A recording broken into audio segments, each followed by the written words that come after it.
What's up, folks? I'm going to do a video here quick. It's going to be on labeling ignition and setting shit up. Just want to go over my video from yesterday, though, on the break-in we did on the new cam down at Competition Wedge Engines in Central Square. And, yeah, everything went good. If you watch the video, you can see it. Ran for about 25 minutes on the stand. Just popped this off, doing some preliminary stuff, but so the lash on this side seems good. I just checked a couple that were ready, but that'll be more related to the timing thing we're going to talk about. But the only problems I had was I think the oil pan gasket's leaking in the back there. A little interference problem on this Mylodon pan. I'll make a video on it down the road pretty soon. But we had a leak back there. We thought it was a rear main seal. That was kind of depressing, but I'm pretty sure it's just the pan gasket or the windage tray gasket, one of the two. So that was an initial problem. I also have this leak here on this fitting that we're going to take care of sometime too, coming right up. Just a drip on that. But what was the other problem? There was another problem that was a little wiring problem on his run stand that we fixed quick because he rewired stuff and he had hooked something up wrong real quick. But then we had I put 2 spark plug wires on the wrong tower because I didn't have my glasses on, which is, you know, I guess that's old guy problems. I usually label all my stuff. I labeled my cap like always, just because it makes it quicker. If you, especially like me, when you have gaps and working on stuff, you kind of forget shit. So when you label stuff better, it helps you out. But if I didn't have my glasses on, my 1 looked like a 2 because I couldn't see it. So I put them on the wrong things, and that caused a nice backfire out of the car. But we fixed that pretty quick, and then you saw the video of it running, and it worked good. It was awesome, actually. It sounded real good. Sounded like a through-hull exhaust boat motor. It's definitely going to make a lot of torque. So what I'm doing right now is relabeling my distributor, and I'm going to show you how I do that because I'm paranoid. I did have it hooked up and timed right pretty much. It was close, but I think I might have had my drive gear maybe on a different tooth or something. I don't know, but it turned out a little bit different than this time, but it's still good here. I'll show you, because you can time stuff in all different ways in different positions. It's all just relative, and it always works depending on, as long as it's at the right spot. You know, you guys know what I'm talking about if you know what I'm talking about. If you don't, it's going to sound confusing. But when you get it set up and running and fired and timed, before the last engine I ran at 25 degrees initial, and this has a 10 degree advanced bushing in it, so I get 35 total. So that's still all the same.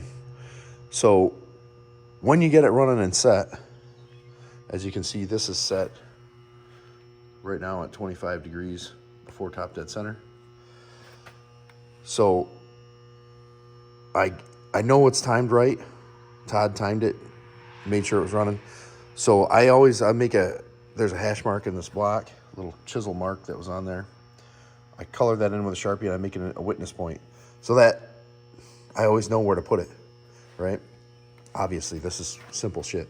But over here, this is what I do here on my tower. I mean, maybe I'm just anal and can't remember shit very well. But I always label where the tower stands, number 1. The cap is labeled too, I'll show you that. But then on my rotor, I also label like an initial with an I and a little mark. It doesn't matter where this is, just as long as you can see it. And then I got initial, advance, and 0 on there. And you'll see how that relates. When this is 10 degrees advance, it goes to the little advance hash mark. And then if I back this off to 0 on the crank right at top dead center, that line will correspond with 0. So if I do all this for myself, I can then always double check and make sure my stuff's right. You know, because this is what I do, because I forget stuff and I don't work on it constantly. I'm not a professional here. I'm just doing, there's mosquitoes eating me alive out here. So that's how I do it, so I can visually see where everything is at the setting I'm at. This will all change down the road. The Sharpie doesn't like to come off this red plastic, but it comes right off this, off the aluminum whenever if you need to. If something changes, and you could just change that relative. But on my cap, yeah, I enlarged number 1 and put a star on it. Just so when I'm blind, I can say, oh, that's a star. I forgot my glasses. I know that's number 1. So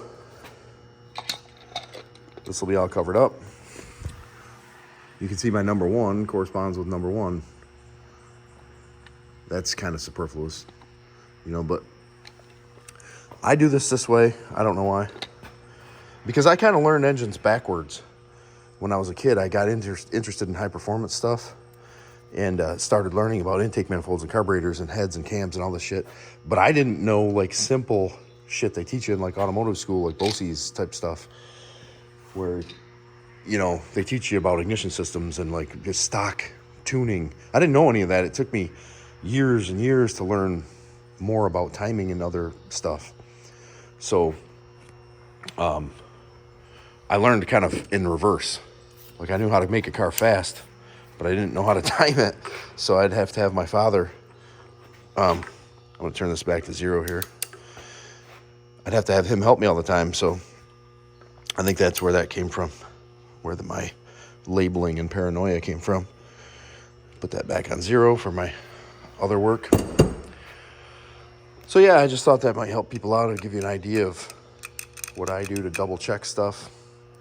And I think I threw the information out there before about once you get into bigger cams, certain, you know, as you get bigger, you need to have more initial timing and then limiting your advance.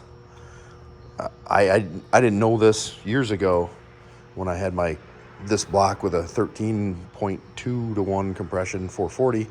So it was kind of a nightmare getting my timing set around, because my dad didn't really know that. Like I said, he was like a stock engine, like, you know, service station type mechanic guy back in the 70s. So he would always be in the mind frame of, well, you know, a stock engine needs, let's say 10 degrees advance or 8 degrees advance, and, you know, then 30 degrees total with the, or well, it'd be like 38 degrees total with the mechanical advance and the vacuum advance all hooked up and all that shit. So he didn't know that these different parameters. So we would fight until we got the engine running by ear and figure it out incrementally. I think I mentioned before, there's a chart somewhere on the internet you can find. I have a screenshot of it saved, that somebody went through the different durations at 50 and what your initial timing range should be for like as your duration moves up. And that's been really helpful for me in the past, getting this dialed in different cams and all that.